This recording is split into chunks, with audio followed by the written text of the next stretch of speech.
Beowulf, anonymously written, translated by Burton Raffel, chapter 35. And then, crying his sorrow, he crawls to his bed. The world and his home hurt him with their emptiness. And so it seemed to Raffel when Herbald was dead, and his heart swelled with grief. The murderer lived. He felt no love for him now, but nothing could help. Word, nor hand, nor sharp-honed blade, war nor fate, battle nor blood or law. The pain could find no relief. He could only live with it, or leave grief and life together. When he'd gone to his grave, Halfson and Hygelac, his sons, inherited everything. And then there was war between Geats and Swedes. Bitter battles carried across the broad sea when the mighty Hrethel slept, and Ongentheo's sons thought Sweden could safely attack, saw no use to pretending friendship, but raided and burned, and near old Rensburg slaughtered Geats with their thieving swords. My people repaid them, death for death, battle for battle, though one of the brothers bought that revenge with his life. Halfson, king of the Geats, killed by a Swedish sword. But when dawn came, the slayer was slain, and Hygelac's soldiers avenged everything with the edge of their blades. Efor caught the Swedish king, cracked his helmet, split his skull, dropped him pale and bleeding to the ground, then put him to death with a swift stroke, shouting his joy. The gifts that Hygelac gave me, and the land I earned with my sword as fate allowed, he never needed Danes, or Goths, or Swedes, soldiers and allies, bought with gold bribed to his side. My sword was better, and always his.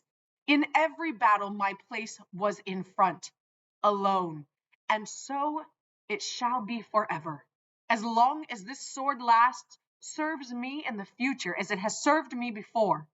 So I killed Daggraf the Frank, who brought death to Hygelac, and who looted his corpse.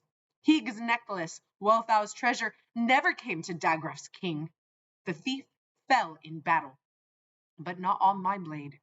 He was brave and strong, but I swept him in my arms, ground him against me till his bones broke, till his blood burst out. And now I shall fight for this treasure, fight with both hand and sword. And Beowulf uttered his final boast. I've never known fear. As a youth, I fought in endless battles. I am old now, but I will fight again, seek fame still, if the dragon hiding in his tower dares to face me. Then he said farewell to his followers, each in his turn, for the last time.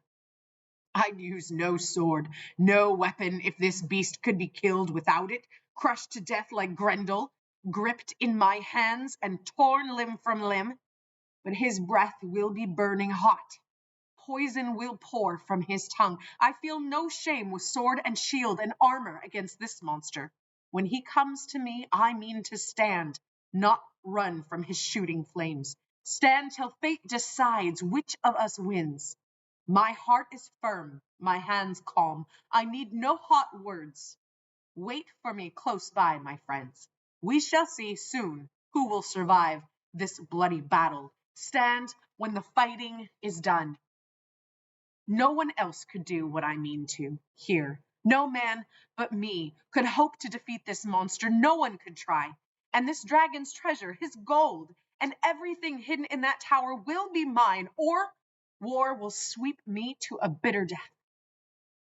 Then Beowulf rose, still brave, still strong, and with his shield at his side and his mail shirt on his breast, strode calmly, confidently toward the tower under the rocky cliffs. No coward could have walked there. And then he who'd endured dozens of desperate battles, who'd stood boldly while swords and shields clashed, the best of kings, saw huge stone arches and felt the heat of the dragon's breath flooding down through the hidden entrance, too hot for anyone to stand. A streaming current of fire and smoke that blocked all passage. And the Geats' lord and leader, angry, lowered his sword and roared out a battle cry, a call so loud and clear that it reached through the hoary rock, hung in the dragon's ear. The beast rose angry, knowing a man had come, and then nothing but war could have followed. Its breath came first, a steaming cloud pouring from the stone. Then the earth itself shook.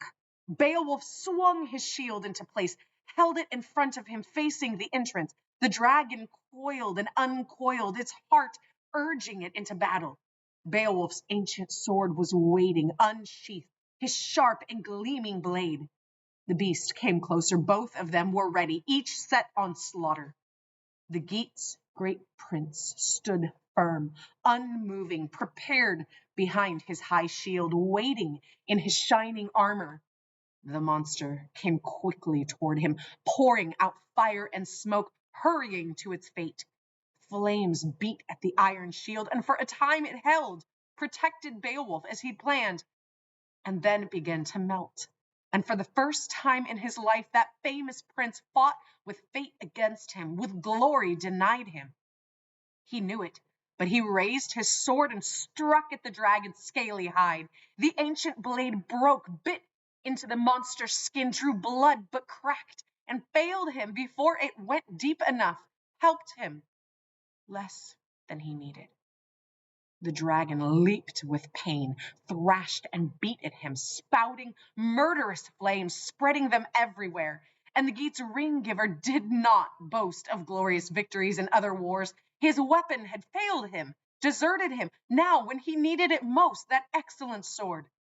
Edgethow's famous son stared at death, unwilling to leave this world, to exchange it for a dwelling in some distant place, a journey into darkness that all men must make, as death ends their few brief hours on earth.